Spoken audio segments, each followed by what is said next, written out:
साथियों, सरकार को जागृति का डर लगने के कारण यहाँ जामर लगाकर इंटरनेट सुविधाएं बंद कर दी है। इसका मैं जाहिर धिक्कार करता हूँ। आज का 205वां कोरेगांव भीमा लड़ाई का जो विजय दिन है, यह दिन छत्रपति शिवाजी महाराज के वंशज प्रताप सिंह भोसले महाराज को आज हम लोगों ने समर्पित किया है। प्रताप सिंह भोसले महाराज एक ऐसे व्यक्ति है जिनके बारे में महाराष्ट्र में कभी चर्चा ही नहीं होती है। या मान लो कि प्रताप सिंह महाराज के ऊपर ब्राह्मणों ने एक ढंग से नाम लेने के लिए पाबंदी ही डाली हो। साथियों, प्रताप सिंह भोसले महाराज को आज की अभिवादन सभा में विषय बनाने का मकसद क्या है? जो 500 लोग 1 जनवरी 1818 को लड़े, उसमें एक मराठा आदमी था, मालवतकर, जमादार मालवतकर, और वो जख्मी हुआ था। तो उसे उस स्तंभ बनाने के बाद उस मराठा आदमी को केयर टेकर के तौर पर नियुक्त किया था।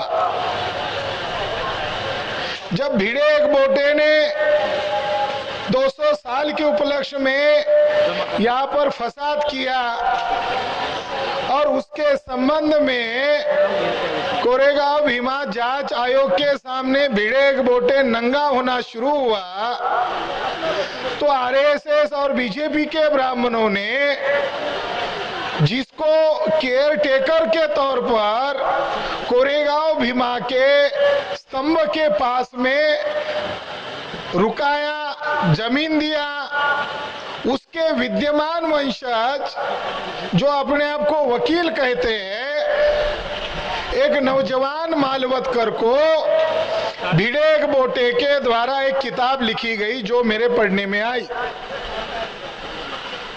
जो पिछले साल प्रकाशित की गई थी। और दुखद बात यह है कि वो भोसला घराने की जो नागपुर की गादी थी, वहां के विद्यमान नागपुर के भोसला घराने के वंशज के हाथों से उसको प्रकाशित किया गया था।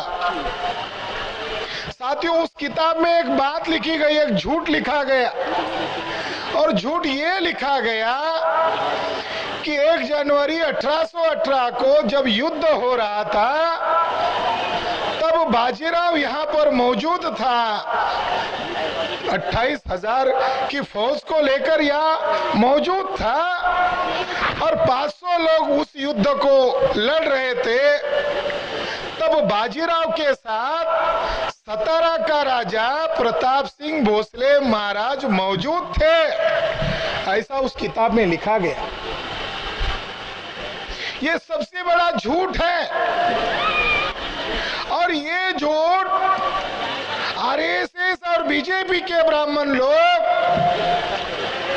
मराठा लोगों को उकसाने के लिए कि अगर 1818 की लड़ाई हुई तो उस लड़ाई का नेतृत्व बाजीराव की बजाय छत्रपति शिवाजी महाराज का वंशज प्रताप सिंह भोसले कर रहे थे।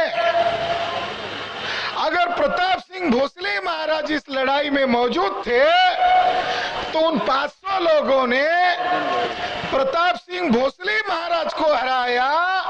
ये विचार आरएसएस बीजेपी के लोगों के दिमाग में डाल रहे हैं, मगर सच्चाई कुछ और है।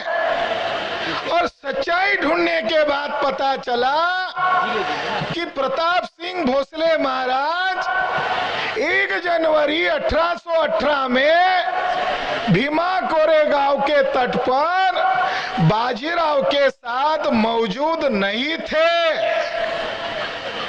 फिर सवाल खड़ा होता है कि तब प्रताप सिंह भोसले महाराज कहाँ थे? तो प्रताप सिंह भोसले महाराज को इस दूसरे बाजीराव पेशवे ने कैद करके रखा था। केवल प्रताप सिंह भोसले महाराज को ही केवल कैद करके नहीं रखा, बल्कि उनकी माताजी को और उनके समस्त परिवार को कैद करके रखा था। ये जानकारी हमारे पास उपलब्ध हो गई है। इसलिए हमने इसको विषय बनाया कि प्रताप सिंह भोसले महाराज को जिन पेशवा बाजीराव ने कैद करके रखा था, उनका ऐतिहासिक दिन है। आज मराठा लोग जो आरएसएस बीजेपी के बहकाव में आकर, भिड़े एक बोटे के बहकाव में आकर संभाजी महाराज का भी इतिहास को नहीं समझ सके, आज प्रताप सिंह भोसले महाराज का इतिहास अगर उन्होंने नहीं समझा तो वो ब्राह्मणों के हाथ के खिलौने बन सकते हैं। उनको इतिहास जानना होगा और समझना होगा। इसीलिए इसको हम चर्चा का मुद्दा बना रहे हैं कि 1 जनवरी 1818 को युद्ध हुआ, 500 लोगों ने बाजीराव की फौज को काट डाला, हरा दिया। इसका रिजल्ट ये निकला कि सतारा का राजा छत्रपति शिवाजी महाराज का वारिस प्रताप सिंह भोसले महाराज को उसका फायदा हुआ। 1 जनवरी की लड़ाई का फायदा सतारा के राजा को हुआ और सतारा का राजा अर्थात छत्रपति शिवाजी महाराज का वंशज प्रताप सिंह भोसले महाराज बाजीराव के कैद से आजाद हुआ और सतारा का राजा बना। छत्रपति शिवाजी महाराज के राजगद्दी का वारिस बना। ये ऐतिहासिक बात हमारे जानकारी में आई। इस संदर्भ में हम इस लड़ाई को देखना चाहते हैं। साथियों, अंग्रेज लोग महाराष्ट्र में कैसे आए? अंग्रेज लोगों को महाराष्ट्र में किसने निमंत्रण दिया, किसने न्योता दिया? जानकारी लेने के बाद पता चला कि बाजीराव पेशवा का जो बाप है रघुनाथ राव पेशवा, इस रघुनाथ राव पेशवा ने सन 1881 में लंदन में 2 व्यक्तियों को भेजा था 6-6 महीने के लिए और अंग्रेजों से मीटिंग करके आप महाराष्ट्र में आइए, हम ब्राह्मण लोग आपको मदद करते हैं। रघुनाथ राव पेशवा ने हनुमंतराव नामक एक ब्राह्मण को और उसका एक साथी पारसी आदमी था मनियार, इन 2 लोगों को 1781 में लंदन में 6 महीने के लिए भेजा और वहां वे रहे। ब्रिटिश लोगों को ब्राह्मणों के रहन सहन के बारे में जानकारी नहीं थी। 6 माह रहने के बाद ये हनुमंतराव ब्राह्मण और उसका साथी मनियार जब पुनः वापस लौटे तो रघुनाथ राव पेशवा को अंग्रेज लोगों ने लेटर में लिखा कि आप लोगों का रहन सहन कैसा है, आपके रीति रिवाज कैसे है, आप ब्राह्मण लोग भविष्य में अगर लंदन में आएंगे तो आप हमें पूर्व में कल्पना दीजिए, क्योंकि आप लोगों के रहन सहन आम लोगों की तरह नहीं है और हमारी तरफ से आपका आतिथ्य उचित होना चाहिए। ये रघुनाथ राव पेशवा को खत लिखा गया। रघुनाथ राव पेशवा ने न्योता दिया और रघुनाथ राव पेशवा ही है जिसने छत्रपति के घराने को खत्म करने के लिए महाराष्ट्र में अंग्रेजों को बुलाया। ये हिस्टोरिकल जानकारी हमारे नोटिस में आई। साथियों, मराठा लोगों को ये जानना और समझना जरूरी है कि यही वो नाना फडणवीस था जो रघुनाथ राव पेशवा का विरोधी था। वो नहीं चाहता था कि रघुनाथ राव पेशवा बने, मगर रघुनाथ राव पेशवा ने एक पेशवा ब्राह्मण को मार दिया और बाद में स्वीकार भी किया कि उसने उसकी हत्या की।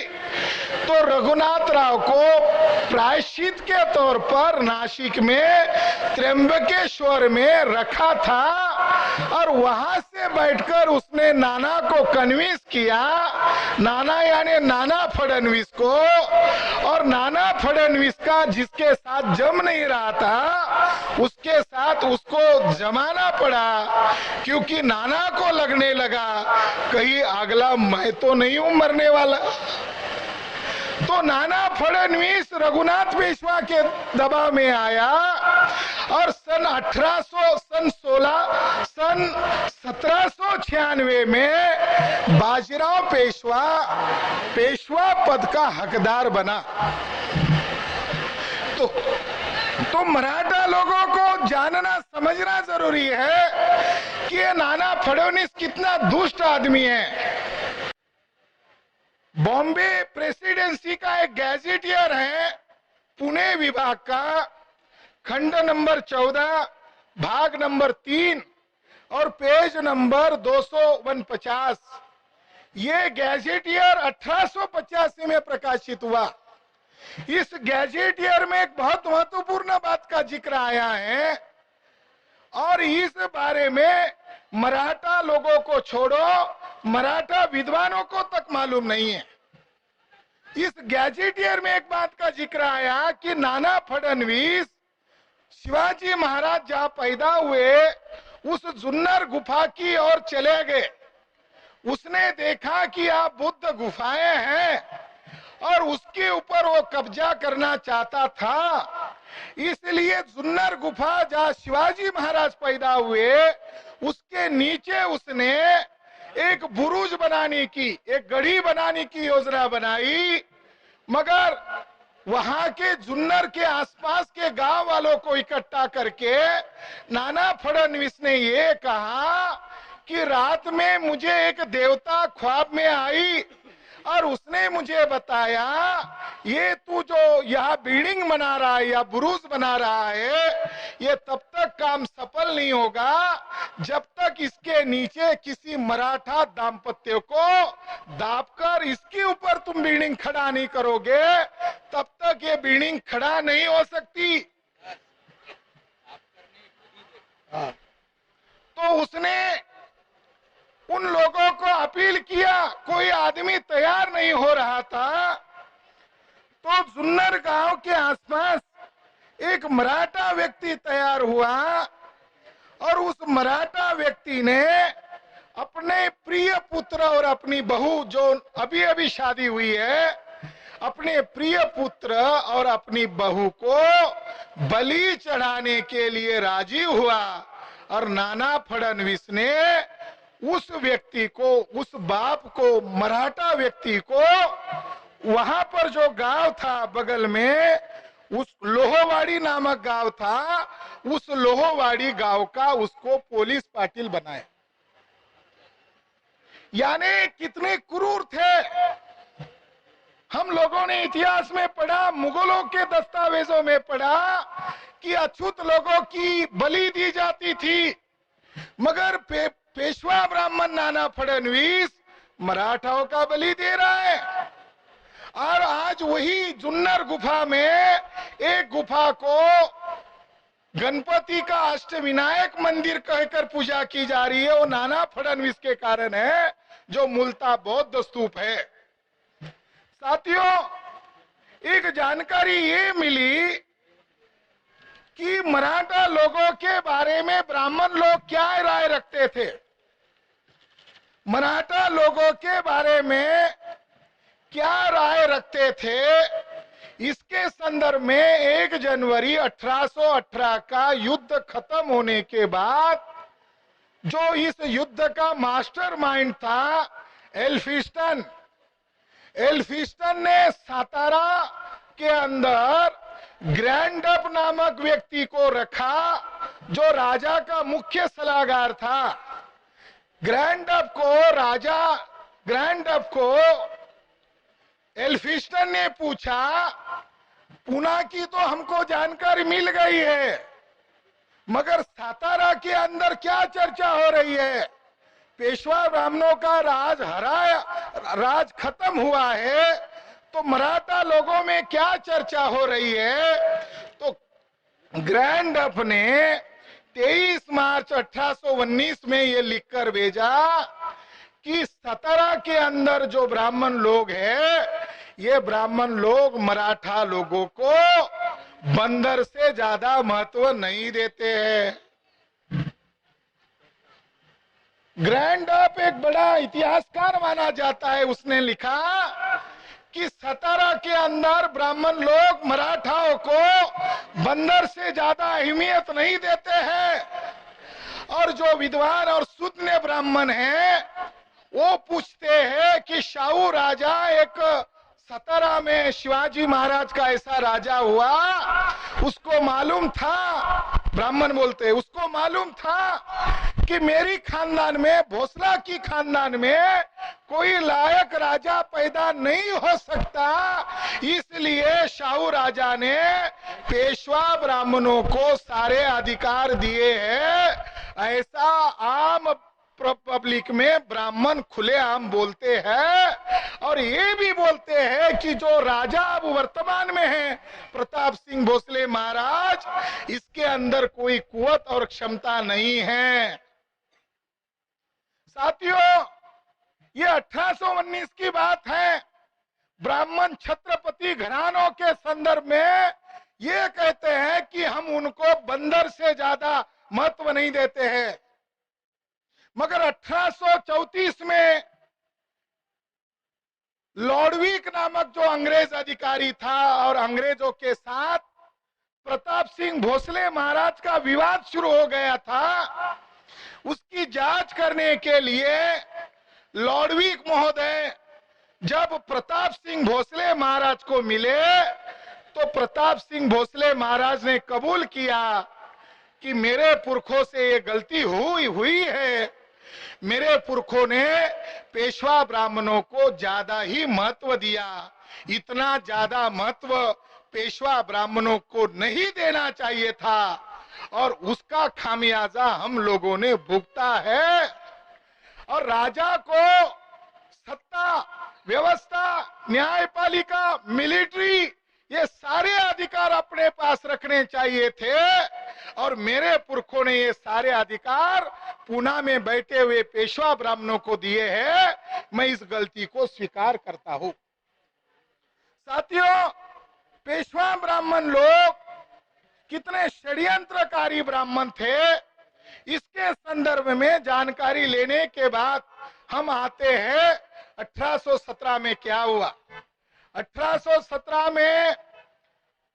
1817 एंड में, नवंबर दिसंबर में ब्रिटिश लोगों ने सातारा में जाकर जो राजा का महल है और जो गढ़ है जिसको अजिंक्य तारा बोलते हैं, उस अजिंक्य तारा पर भगवा ध्वज लहराया और सातारा के अंदर ये वार्ता फैलाई कि हम लोग आपके राजा को बाजीराव के कैद से आजाद करेंगे और सारे अधिकार आपके राजा को देंगे।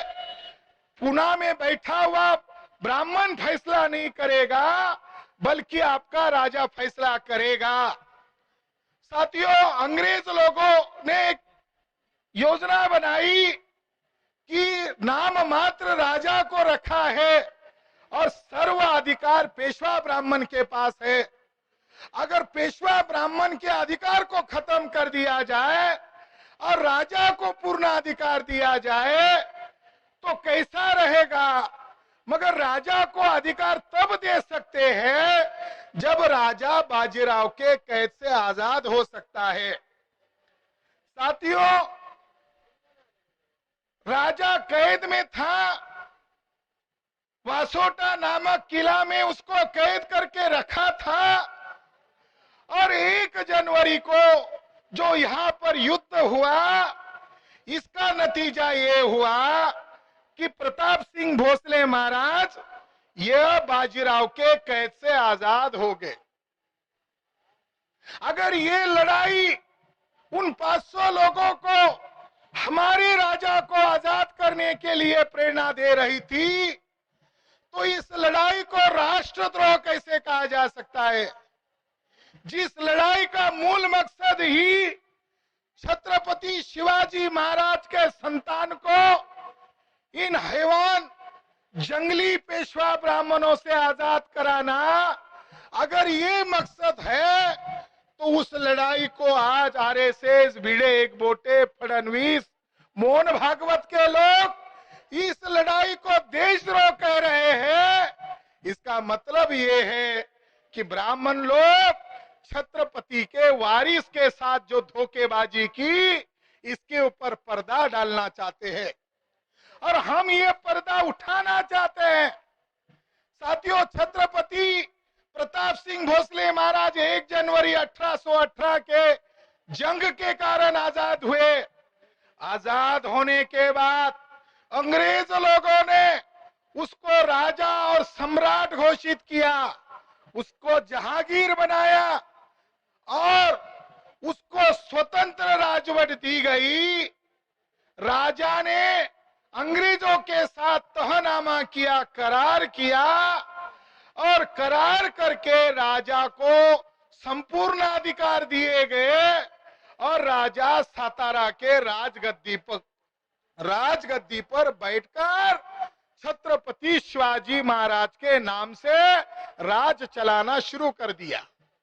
इधर क्या हुआ, 1 जनवरी को पेशवा ब्राह्मण हार तो गए, मगर बाजीराव पेशवा कुत्ते की तरह भाग रहा था। बाजीराव शूरवीर नहीं था, शूरवीर होता तो 1 जनवरी में खड़ा होता और अपनी ताकत को आजमाता, मगर वो यहाँ खड़ा नहीं था। बापू गोखले जो उसका सेनापति ब्राह्मण था, उसके हवाले फौज रखी, और 3000 सैन्य को लेकर वो जेजूरी और सोलापुर और कई एरिया में भाग गया, और बाद में वो नागपुर के राजा के भोसले घराने की एक राजगद्दी थी नागपुर में, वहां गया। इसलिए नागपुर के भोसला राजगद्दी को रद्द घोषित कर दिया गया, क्योंकि वो बाजीराव के समर्थन में खड़े हो गए थे। साथियों, बाद में बाजीराव पेशवा ने माफीनामा लिखा, और माफीनामा में कबूल किया कि आप मेरे माए बाप हैं, और आपको ही मैं माए बाप बनकर आपके अधीन रहकर राज करूंगा। यही वो बाजीराव पेशवा था जिसने 1796 में पेशवा पद जब लिया, तो सतारा के राजा ने नाना फडणवीस को पूछा था, जिसको पेशवा बना रहे हो उसके अंदर न्यायिक चरित्र है क्या, उसके अंदर व्यवहार कुशलता है, उसके अंदर कुछ समझदारी है, निरपेक्ष बुद्धि है। तब नाना फडणवीस ने झूठ में कहता है, और इसी बाजीराव ने उसी साल खत लिखकर कहा था कि मैं छत्रपति शिवाजी महाराज के गद्दी के साथ ईमानदार रहूंगा, और महाराज की चरण की जो धूल है उसमें रहने का मुझे सौभाग्य आपने दिया है, मैं इस स्वराज्य के साथ गद्दारी नहीं करूंगा। यानी एक तरफ कह रहा था कि मैं छत्रपति शिवाजी महाराज के स्वराज के साथ धोखेबाजी नहीं करूंगा, और दूसरी तरफ बाजीराव ने माफी मांगकर पूना से विठूर होना मान्य किया। विठूर कानपुर में एक इलाका है।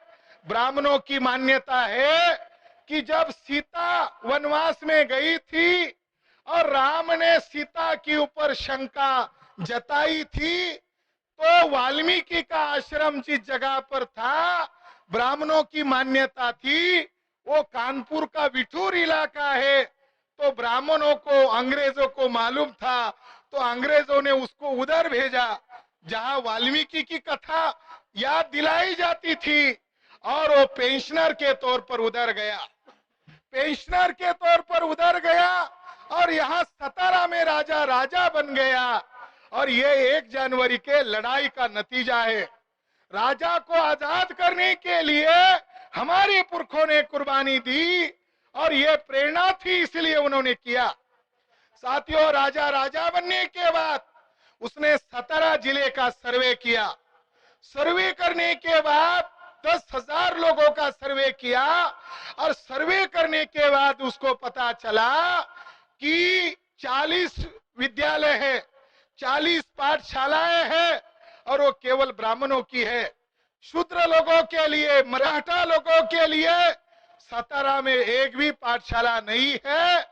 तो प्रताप सिंह भोसले महाराज ने अपने राजमहल को पाठशाला बनाया, और पाठशाला बनाकर आम लोगों के लिए स्कूल बनाकर ओपन कर दिया।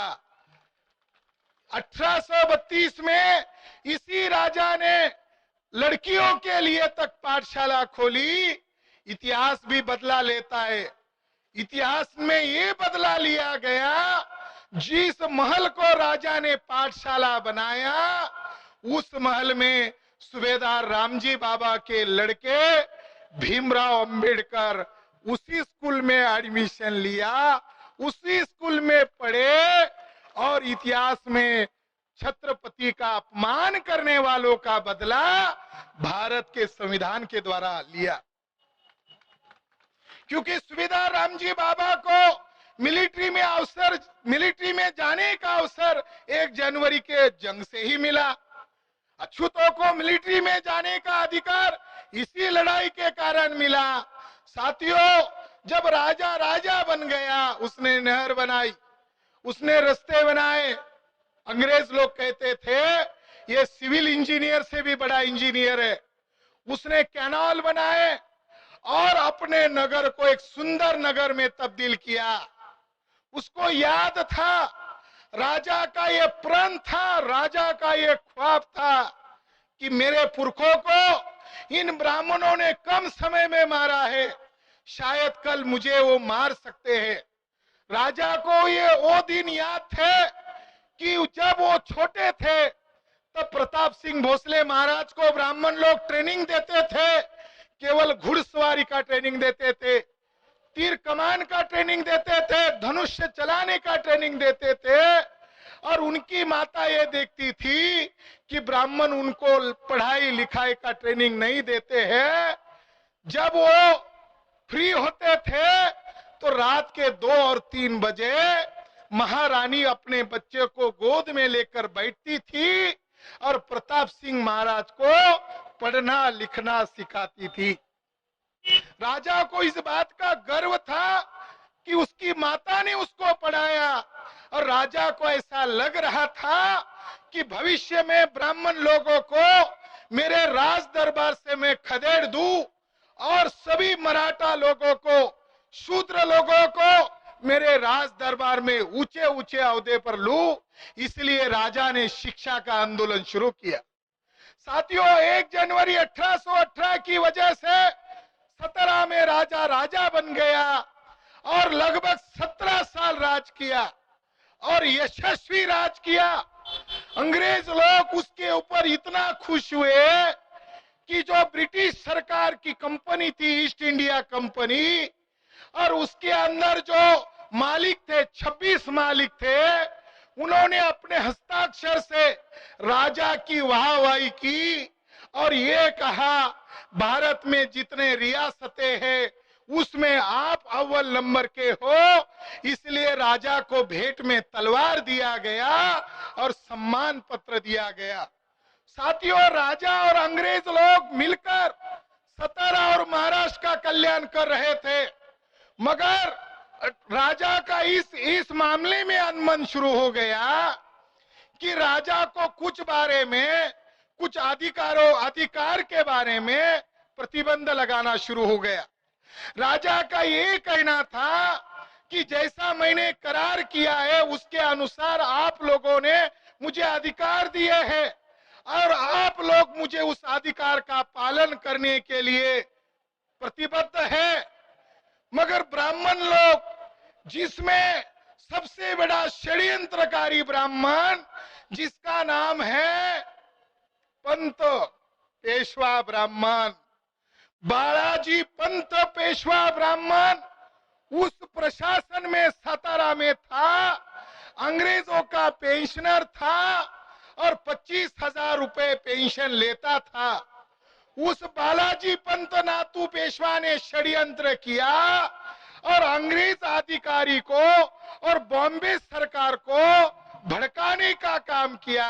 नतीजा क्या हुआ? राजा और बॉम्बे सरकार में झगड़ा लग गया। इसका अवसर ब्राह्मण लोगों ने लिया और राजा के ऊपर 4 बड़े इल्जाम लगा दिए गए।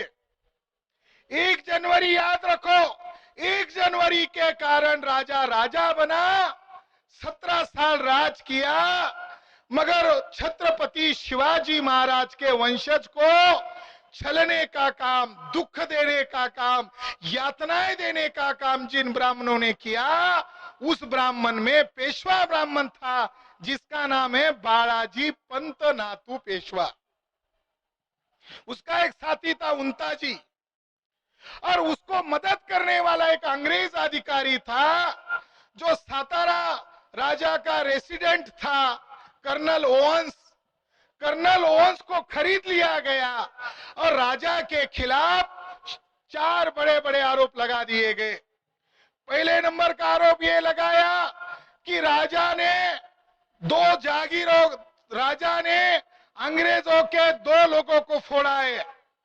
वो उंताजी नामक ब्राह्मण था जो अंग्रेजे का निष्ठावान था और उसके 2 जो लोग थे उनकी जब जांच की गई लॉर्डविक और अन्य साथियों ने, तब ये कबूल किया गया उन लोगों ने कि हमको बालाजी पंत नातू पेशवा ने पैसा देकर, घूस देकर ये राजा के खिलाफ बोलने के लिए मजबूर किया है। पहली इंक्वायरी हुई, राजा निर्दोष सिद्ध हुआ, मगर राजा को बॉम्बे सरकार ने उसकी कोई सुनवाई नहीं की। उसकी बात को ईस्ट इंडिया कंपनी के सामने नहीं जाने दिया। उसकी केस को हाउस ऑफ कॉमन्स के अंदर, जो लंदन में ब्रिटिश सरकार का हेडक्वार्टर है, उनका पार्लियामेंट है, वहां पर उसको नहीं जाने दिया। बाद में क्या हुआ? राजा के ऊपर दूसरे नंबर का आरोप यह लगाया कि राजा ने गोवा में रहने वाला एक पोर्तुगीज आदमी डॉन मैनुअल के साथ गुप्त मीटिंगें किए। गोवा में पोर्तुगीज लोगों का राज था। राजा जब राज्य कर रहा था तब भारत में 3 लोगों का राज था। एक मुगलों का राज था, एक अंग्रेजों का राज बढ़ रहा था और अंग्रेजों के पहले ही पोर्तुगीज लोगों का राज था। अब पोर्तुगीज लोगों का राज धीरे धीरे खत्म हो रहा था और गोवा राज तक सीमित था। तो राजा के ऊपर आरोप लगाया कि वहां जो एक अधिकारी है ब्रिटिश, वहां जो पोर्तुगीज आदमी है डॉन मैनुअल डी, इसके साथ राजा ने गुप्त मीटिंग की है और राजा ने उसके साथ सौदा किया है। और इसके लिए ब्राह्मण लोगों ने वहां गोवा के अंदर 2 ब्राह्मणों के पास 2 खत पाए, ऐसा प्रचार किया और वो 2 खत को 2 ब्राह्मणों ने दावा किया कि राजा पोर्तुगीज लोगों के साथ दोस्ती करके 30,000 पोर्तुगीज फौज को भारत में कभी भी बुलाने वाला है और अंग्रेजों को भारत से भगाने वाला है। ऐसे खत हमें मिले हैं। जिन लोगों के पास खत मिले वो 1 महीने पहले ही मृत हुए थे और जिन लोगों ने वो खत अपने पास है ऐसा दावा किया, उन्होंने बहुत सारा पैसा इकट्ठा किया। यानी राजा के ऊपर आरोप लगाया कि राजा अंग्रेजों की राजवट को भारत से खत्म करना चाहता है और एल्फिस्टन जो लंदन में जाकर रह रहा था उसने इस मामले में दखल अंदाजी नहीं दी। जो उस मामले में राजा का पक्ष ले सकता था, मगर वो ब्राह्मणों को डर के कारण उसने ईस्ट इंडिया कंपनी को यह अधिकार दिया कि आप जो करना चाहते हैं करो। और ईस्ट इंडिया कंपनी ने बॉम्बे प्रेसिडेंसी के जो कर्नल ओवेंस थे उसको यह अधिकार दिया, और कर्नल ओवेंस और बालाजी पंत नाथू पेशवा ने कट किया, षड्यंत्र किया, और नतीजा क्या हुआ? राजा के खिलाफ रात को 2 बजे 2000 सैनिकों की फौज सतारा के राजमहल पर चल कर गई। गंधारी फौज राजा के महल पर चली गई, और राजा के महल में जब राजा गहरी नींद में सोया था, छत्रपति शिवाजी महाराज का वंशज प्रताप सिंह भोसले महाराज को अंदर घुसकर ब्राह्मण लोगों ने और ब्राह्मणों के एजेंट बने हुए अंग्रेज लोगों ने राजा को जिस अवस्था में था उस अवस्था से घसीट कर बाहर लाया। उसके शरीर पर एक सादा कपड़ा था, वो सोया हुआ था, वो निहत्था था। उसको, उसकी पत्नी को, उसके चचेरे भाई को और उसका चचेरे भाई की जो बीवी थी वो प्रेग्नेंट थी, उसको भी घसीट कर बाहर लाया गया, और राजा को रातों रात सतारा राज्य से बनारस में भेजने का, खदेड़ने का आदेश हुआ। छत्रपति शिवाजी महाराज की जय जयकार करने में आपको जितना गर्व लगता है मराठा भाइयों, जरा छत्रपति शिवाजी महाराज के सच्चे वारिस के साथ क्या हुआ था, जरा उधर भी जरा आग लगाओ, उधर भी देखो, उधर भी जरा देखो। साथियों, राजा को बनारस में वनवास में शिफ्ट करने का, उसको सड़ाकर मारने का काम बालाजी पंत नाथू पेशवा ने किया। इतना बड़ा षड्यंत्र किया। 1 जनवरी से खोई हुई शिवराज्य हमने हासिल किया और हमारे राजा को हमने राजा बनाया। ये 1 जनवरी का ऐतिहासिक मूल्य है। मगर 1837 में, तारीख है 5 सितंबर 1837 में, बालाजी पंत नाथू और कर्नल सोवंस ने उस निरपराध राजा को, जिसके ऊपर कोई आरोप सिद्ध नहीं हुआ है, और उस राजा को बनारस में शिफ्ट किया, और बनारस में शिफ्ट करके सड़ाकर मार दिया। एक अंग्रेज अधिकारी उसको मिलने गया, और उस अंग्रेज अधिकारी ने राजा को कहा कि तुम्हारी जांच करने के लिए मैं आया हूं, और हम तुम्हें बचा सकते हैं। तुमने जो अपराध किया है वो अपराध मुझे मान्य है। राजा ने पढ़कर उस करारनामा पर हस्ताक्षर नहीं किया, और राजा ने जिद लगाई, मेरी इंक्वायरी करो और उन ब्राह्मणों की भी इंक्वायरी करो, और मैं तब तक सतारा के, मेरी राजधानी में पैर नहीं रखूंगा जब तक मेरे ऊपर लगा हुआ कलंक नहीं मिटाया जाता। साथियों, राजा ने छत्रपति शिवाजी महाराज का वारिस होने का सबूत दिखाया। बाजीराव की तरह सरेंडर नहीं हुआ, माफीनामा देकर पेंशनर के रूप में रहा नहीं, बल्कि राजा ने स्वाभिमान का सबूत दिखाया। साथियों, राजा जब बनारस को लेकर जा रहे थे, राजा के सामने रात को ही उसकी भाभी चिल्ला रही थी, क्योंकि वो गर्भवती से थी, उसको पीड़ा हो रही थी। गाड़ी और बग्गियों में बिठाकर दौड़ा रहे थे। कई हजारों मैल दूर बनारस को उनको रातों रात लेकर जा रहे थे।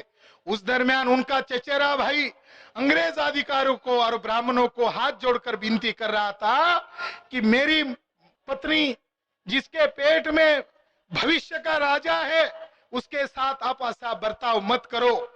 साथियों, उस भाई के साथ उन ब्राह्मण और उन अंग्रेज अधिकारियों ने उसकी गर्दन तोड़ के उसको मार डाला, और उस बग्गी में राजा को अपने भाई का शव मिला।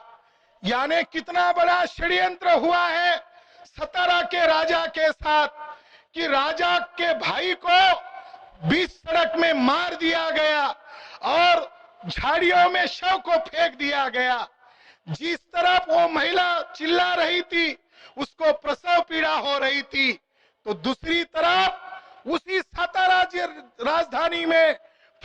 बजाए जा रहे थे, ढोल ताशे नगारे बजाए जा रहे थे, और राजा का जो छोटा भाई गद्दार था अप्पा साहेब, ये मैं नहीं कह रहा हूं, ये बात हाउस ऑफ कॉमन्स ने प्रकाशित किए गए रिपोर्ट में प्रकाशित की गई है।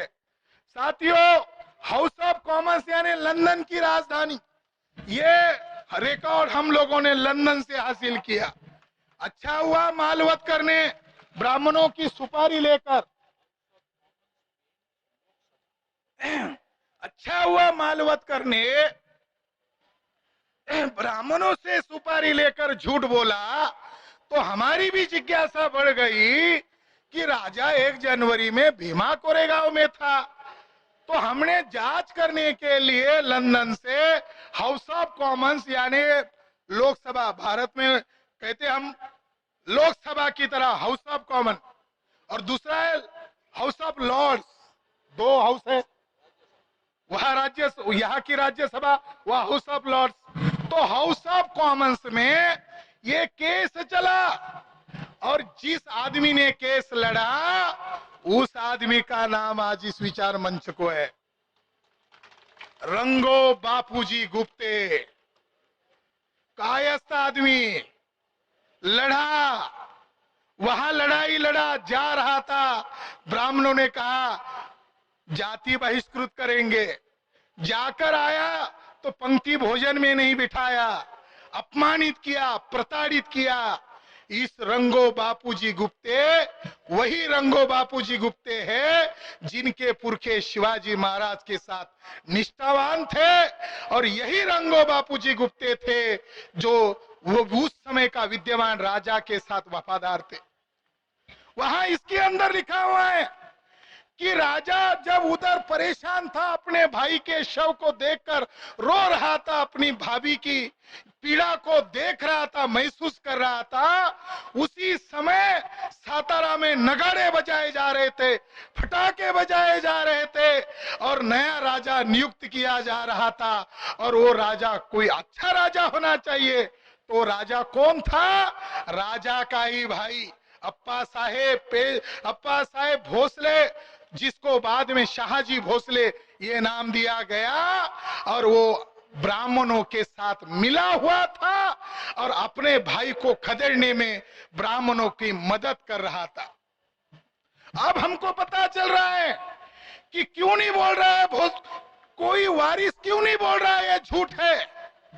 अब हमें पता चल रहा है कोई वारिस ये बोलता नहीं है, चाहे वो बाबा साहब अम्बेडकर के वारिस कहने वाले हो, चाहे वो भोसले घराने के वारिस कहने वाले हो। वारिस वो होता है जो ब्राह्मणों से लड़ता है, वारिस वो होता है ब्राह्मणों को चुनौती देता है और अपने समाज को मुक्त करने का काम करता है। बाबा साहब अम्बेडकर के वारिस ने कहा कि अम्बेडकरी सर्वनाता संपली है, और इसको कैसे हम मान्य कर सकते? इसको हम मान्य नहीं कर सकते। साथियों, सतारा के राजा को बंदिश कर दिया गया और 20/15 की जगह में उसको कैद रखा। मैं कई वारिसों को मिला हूं, जो विद्यमान वारिस है उनको मिला, मैं शोध कर रहा था और मैंने उनको पूछा, विनम्रता से पूछा कि हम लोग उस महान राजा को मेमोराइज कर रहे हैं, तो हमें आप ये बताइए कि उस राजा की सन 1848 में मौत हुई तो उसकी समाधि बनारस में कहां पर है, हमें बताइए।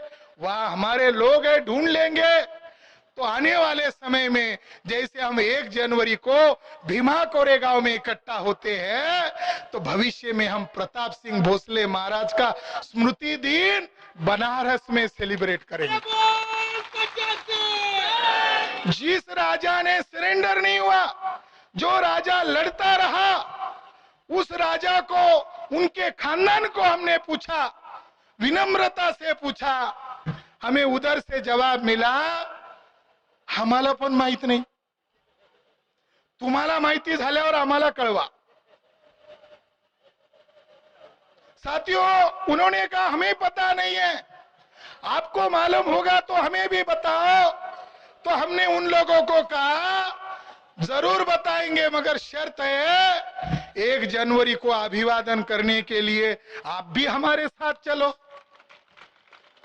क्योंकि आपका राजा हमारा भी राजा है और हम आप जिस खानदान से है उस राजा को मेमोराइज कर रहे हैं, क्योंकि हम उसके वैचारिक वारिस हैं। उस राजा के हम वैचारिक वारिस हैं, इसलिए उस राजा को हम याद कर रहे हैं। तो साथियों, उस राजा की इतनी दुर्गति हुई, वो राजा वहां लड़ता रहा और अपने लोगों को लंदन में भेजा और लंदन में दीर्घकाल रंगो बापूजी गुप्ते ने लड़ाई लड़ी। हाउस ऑफ कॉमन्स में हाउस ऑफ कॉमन्स में रंगो बापूजी गुप्ते को सुना गया और ईस्ट इंडिया कंपनी के कोर्ट में साथियों केस चला, मगर उसके जो डायरेक्टर्स थे वो ब्राह्मणों को नाराज नहीं करना चाहते थे। आखिर में राजा के खिलाफ एक भी आरोप सिद्ध नहीं हुआ, मगर राजा को दोषी घोषित करके सातारा राजगद्दी से पदच्युत किया। जो उसका सगा भाई था 1847 में मर गया और उसके बाद वो राज्य खालसा कर दिया गया और 1848 में राजा उधर मर गया और 1 जनवरी 1848 को महात्मा ज्योतिबा फुले ने यही भीमा कोरेगांव से प्रेरणा लेकर पूना में स्कूल शुरू किया। और स्कूल किसका शुरू किया? अछूतों का शुरू किया। यहाँ कौन लड़े? शूद्र भी लड़े और अति शूद्र भी लड़े। इस मौके पर मैं आपको बताना चाहता हूँ कि प्रबोधनकार ठाकरे ये बहुत नाराज हो गए कि जब कोल्हापुर के शाहूजी महाराज को परेशान किया गया और प्रबोधनकार ठाकरे बहुत बेचैन हुए और शाहू महाराज के चले जाने के बाद वो बार बार वही जाते थे सातारा में और सातारा के राजवाड़े के सामने वो प्रताप सिंह भोसले महाराज के साथ क्या होता था उन्होंने ये बताया। उन्होंने ये भी बताया कि इन ब्राह्मणों ने स्वराज्य की हत्या की है। इस मौके पर मैं ये बताना चाहता हूं कि 1 जनवरी को स्वराज्य फिर से हमारे हाथ में आया और प्रताप सिंह भोसले महाराज छत्रपति शिवाजी महाराज के राजगद्दी का वारिस बना। और प्रबोधनकार ठाकरे कहते हैं वही जाकर सातारा में जाकर कहते हैं और इतने गुस्से में आकर कहते थे 1-2 भोसले राजा को अगर छोड़ दिया जाए तो बाकी भोसले राजा ब्राह्मणों को तो धन ही लुटाते थे। वही जाकर उन्होंने प्रबोधनकार ठाकरे ने उधर जाकर कहा और उन्होंने उधर जाकर कहा कि नातू पेशवा ने स्वराज्य को उसकी चोटी से बांधकर मार डाला, स्वराज्य की हत्या की है। साथियों, इस मौके पर मैं ये कहना चाहता हूं कि बाद में 1857 में जो गदर हुआ उस गदर में कई लोग भागकर चले गए। अभी तक ये बात सही बताई नहीं जा रही है तात्या टोपे मरा था, भाग गया था या फांसी पर चढ़ाया गया। नाना साहेब पेशवा भाग गया था या फांसी पर चढ़ाया गया। सभी लोग कहते हैं फांसी पर चढ़ाया गया। हाल ही में मैंने एक ब्राह्मण का किताब पढ़ा, वो उसने 1857 के ऊपर लिखा हुआ है और ब्रिटिश रिकॉर्ड के आधार पर लिखा हुआ है नाना साहेब पेशवा को सूली पर नहीं चढ़ाया गया था और उसने अपने परिवार को नेपाल में शिफ्ट किया था और साधु का भेष पहनकर मुस्लिम साधु की तरह लगे, इसलिए अरब भी गया और अरब से इधर उधर भागता रहा। पूना में एक तामनकर नामक एक ब्राह्मण है और तिलक का एक सह्याद्री नामक अखबार है। 1991 में तामनकर ने लिखा नाना साहेब पेशवा मरा नहीं था, वो भागकर इधर शिरडी में आया था और वो शिरडी के साईं बाबा के तौर पर रहता है। मैं ये संदर्भ के साथ आपको बताना चाहता हूं कि ब्रिटिश लोगों ने 1857 का गदर विफल होने के बाद नाना साहेब पेशवान को ब्रिटिश लोगों ने ऑफर दिया, तुम्हें सारे खून माफ कर दिए जाते हैं, तुमने जो हिंसा की है तुम्हें भी तुम्हारे बाप की तरह बख्शा जाता है, तुम सरेंडर हो जाओ। तब नाना पेशवा का खत मेरे अभी हाल ही में पढ़ने में आया। नाना पेशवा कहता है, मुझ पर, आप लोगों पर मुझे यकीन नहीं है, आप जब तक मुझे रानी का मोहर और रानी के खुद के हस्ताक्षर का खत मेरे सामने लाते नहीं हो तब तक मैं आप लोगों पर यकीन नहीं करता हूं। और मेरी इच्छा यही है कि ब्रिटिश सरकार और ब्राह्मण सुलह कर ले और हमारे लिए कोई करारनामा कर ले। वही करारनामा है रानी का डिक्लेरेशन, वही करार है। और जो करार है, जिस करार के संदर्भ में मैं आपको बता रहा हूं, वो करार के बारे में एक जानकारी मिली, बहुत चौंकाने वाली जानकारी मिली कि उस करार में ये लिखा हुआ था कि अंग्रेज लोग ब्राह्मणों के धार्मिक मामले में हस्तक्षेप नहीं करेंगे।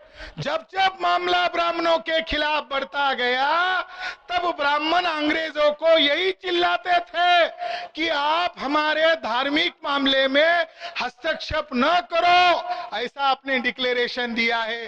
ये बात तिलक को तब याद आई जब राष्ट्रपिता महात्मा ज्योतिबा फुले ने स्कूल खोला। तब स्कूल प्रगति होने लगी, शूद्र अतिशूद्र पढ़ने लगे।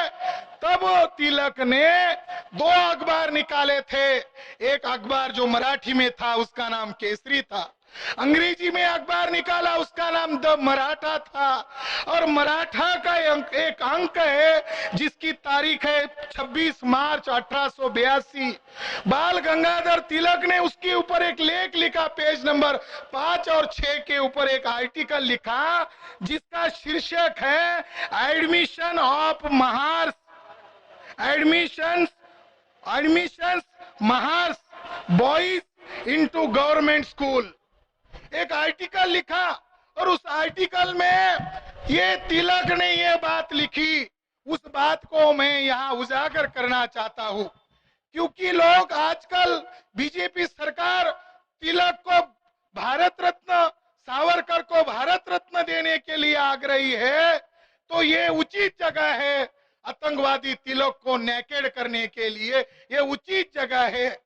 बाल गंगाधर तिलक ने admission of Mahars boys into government school इस लेख में लिखा, महारानी ने जो घोषणा पत्र जारी किया था उसके अनुसार अछूतों के बच्चों को पढ़ाना समर्थनीय नहीं था, लेकिन फिर भी महारानी ने अपनी लिखित घोषणा पत्र में ब्राह्मणों को यह आश्वासन दिया था कि ब्रिटिश सरकार ब्राह्मणों के धार्मिक मामलों में हस्तक्षेप नहीं करेगी। इसके बावजूद ब्रिटिश सरकार अछूतों के बच्चों को शिक्षा देकर महारानी के घोषणा पत्र का सीधा उल्लंघन कर रही है। इस तिलक को शाहू छत्रपति महाराज, जो कोल्हापुर के गद्दी के वारिस थे, छत्रपति शिवाजी महाराज के वारिस थे और प्रताप सिंह महाराज की तरह ही लड़ाकू थे, उन्होंने तिलक को कभी भी लोकमान्य नहीं कहा, तिलक को भटमान्य कहा, तिलक को आतंकवादी कहा। और असली लोकमान्य अगर कोई है तो भीमराव रामजी अंबेडकर अर्थात बाबा साहब अंबेडकर, ये असली लोकमान्य है और यही उसके हकदार है। शाहू छत्रपति महाराज ने, हमारे महापुरुष ने, हमारे महापुरुष को दी गई उपाधि है। साथियों, मैं एक आखिरी संदर्भ यहां बताकर इस बात को खत्म करना चाहता हूं और वो संदर्भ यहां विषय के तौर पर रखा हुआ है कि जो मराठा भिड़े एक बोटे के जाल में फंस गए, जिन मराठाओं ने गलत बात को सही माना, वेरीफाई नहीं किया, अरे कम से कम छत्रपति शिवाजी महाराज का वारिस छत्रपति शाहू छत्रपति महाराज को तो मानते हमको ना मानते कोई बात नहीं, मगर कम से कम शाहू छत्रपति महाराज को तो मानते। शाहू छत्रपति महाराज कहाँ गए? नासिक गए। ब्राह्मणों का गढ़ नासिक गए और नासिक में जाकर पहले कहाँ गए? एक अछूतों के बस्ती में गए। अछूतों के बस्ती में जाकर शाहू महाराज ने मंच पर ही कहा, अरे तुम अछूत लोगों ने मुझे तो बुलाया तो है, मगर मैं इतना सफर करके आया हूँ, मुझे पानी भी नहीं पिलाओगे? महाराज ने नाटक करके कहा, मुझे बहुत प्यास लगी है, मुझे पानी पिलाओ। पाजर नाम का कोई गांव है नासिक के बगल में, वहां महाराज ने अछूत लोगों के लोटे से पानी लिया और उनके हाथों से पानी प्राशन किया। पहला व्यवहार उन्होंने अछूतों के समक्ष जाकर ये व्यवहार किया। बाद में उन्होंने एक हॉस्टल खोला और नासिक में इस बात की घोषणा की, मराठा लोगों आंख खोलो और तिलक के होम रूल को समर्थन मत दो।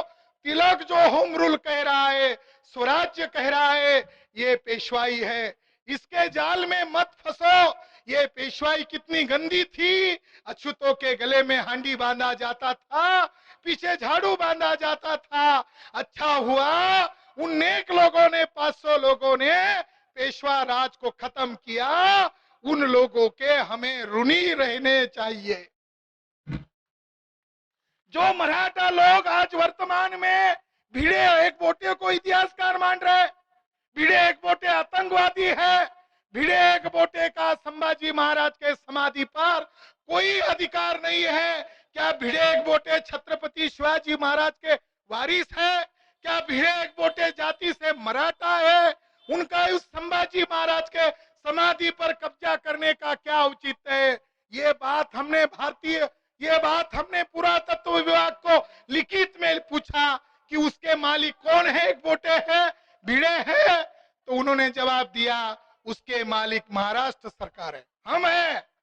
साथियों, भीमा कोरेगांव का फसाद भिड़े एक बोटे ने तो किया है, मगर ये भविष्य में भी ये कर सकते हैं। अगर भविष्य में ऐसे फसाद नहीं होने देना है तो छत्रपति संभाजी महाराज का स्मारक स्थल, जो पुरातत्व विभाग उसका मालिक है, उसके कब्जे में रहना चाहिए। नहीं तो हम उसके मालिक बनकर उसको सही ढंग से संभाल सकते हैं, मगर महाराष्ट्र सरकार कागज पर उसके मालिक है और एक बोटे को उधर सांप की तरह उधर बिठाया है। इसलिए पहले महाराष्ट्र सरकार की जिम्मेदारी है कि मिलिंद एक बोटे के पिछवाड़े पर लात मारे और वहां समाधि स्थल से आउट करे। भविष्य का खतरा देखते हुए ये करना जरूरी है। साथियों, शाहू छत्रपति महाराज को अपने बारे में होने वाला धोखे का अंदाज हो गया और शाहू महाराज ने, जैसे प्रताप सिंह भोसले महाराज ने कायस्थ लोगों को लंदन में भेजा, उसी तरह शाहू छत्रपति महाराज ने डॉक्टर बाबा साहब अम्बेडकर को बॉम्बे से ढूंढ निकाला, वहां स्वयं गए और बाबा साहब अम्बेडकर को पढ़ाई के नाम पर लंदन भेजा। पढ़ाई मकसद नहीं था, ब्रिटिश लोग ब्राह्मण एक हो रहे थे और ब्रिटिश और ब्राह्मण एक होंगे तो हम लोग आपके और ब्राह्मणों के खिलाफ 2 मोर्चे खोलेंगे। ये बताने के लिए बाबा साहब अम्बेडकर को लंदन में भेजा था और शाहू छत्रपति महाराज की रणनीति कामयाब हो रही थी। इसके पहले ही ब्राह्मणों ने शाहू छत्रपति महाराज, जो कोल्हापुर के शिवाजी महाराज के वंशज थे, उनको धोखे से मार दिया। उस शाहू महाराज का और इस प्रताप सिंह भोसले महाराज का हमारे मूवमेंट के ऊपर, हमारा मूवमेंट की आधारशिला है। भोसले घराने के ये जो 2 छत्रपति है, ये हमारे आंदोलन की आधारशिला है। और इस मौके पर मैं संगठन की ओर से केवल यही घोषित करना चाहता हूं कि जो हाउस ऑफ कॉमन्स में जो रिकॉर्ड हमारे पास आए हैं, अब इसको हम पब्लिक रिकॉर्ड जल्द ही करने वाले हैं। प्रताप सिंह भोसले महाराज निरपराध थे और उनको मारने वाले जो ब्राह्मण थे, उनका असली चरित्र बहुजन समाज के लाने की जिम्मेदारी हम उठाकर इस रिकॉर्ड को हम प्रकाशित करेंगे और उनके वारिस, विद्यमान वारिस साथ में आते, धन्यवाद। नहीं आते तो कोई बात नहीं, हम इन छत्रपति के वैचारिक वारिस है, इस लड़ाई को हम आगे चलाएंगे। यही, और महाराष्ट्र के सभी जिलों में, सभी तहसीलों में छत्रपति क्रांति सेना, भारत मुक्ति मोर्चा के द्वारा छत्रपति प्रताप सिंह भोसले महाराज के साथ जिन पेशवा ब्राह्मणों ने जो गद्दारी की, स्वराज्य की हत्या की, इसका पर्दाफाश भी साल भर अभियान लगाकर करेंगे। ताकि आज तो इसका औचित्य है ही, मगर एक कार्यक्रम से नहीं होगा, बल्कि लोगों को जगाना होगा और मराठा लोगों को, बहुजन लोगों को इन नई ईवीएम के द्वारा पैदा की गई पेशवाई को खत्म करने के लिए जोड़ना होगा। यही बात कहकर मेरी बात को मैं यहाँ विराम देता हूँ। बहुत बहुत आभार। जोहार। जय मूल निवासी।